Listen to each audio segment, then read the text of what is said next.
ওম সাইরাম বন্ধুরা, সাই সোমা ব্লগে তোমাদের স্বাগত। আজকে দুপুরের মেনু নিয়ে চলে আসলাম, খুব সামান্য মেনু।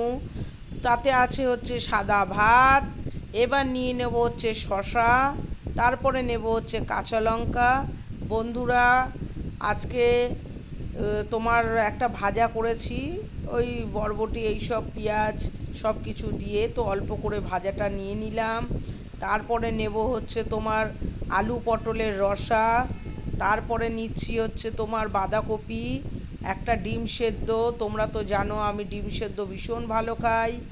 আর বাঁধাকপি নিয়ে নিলাম, এরপর হচ্ছে 2 পিস চিকেন। তো তোমরা হয়তো ভাবতে পারো যে রোজই চিকেন থাকে। সত্যিই বন্ধুরা, আমাদের ঘরে চিকেনটা রোজই হয়, কেননা আমার ছেলে মাছ খায় না। তাই আজকের আমি মাছ রান্না করেছি, কিন্তু আমি মাছ নিইনি, তাই তোমাদের এইটা দেখালাম। কেমন হয়েছে আমার মেনু তোমরা জানিও। তোমরা ভালো থেকো। যদি আমার এই ভিডিও ব্লগ তোমাদের ভালো লাগে, একটা করে যদি ভালোবেসে স্টার বা লাভ দিয়ে দিও, খুব ভালো লাগবে। তোমরা ভালো থেকো, সুস্থ থেকো। আজকের মতন এইটুকুনো, টাটা।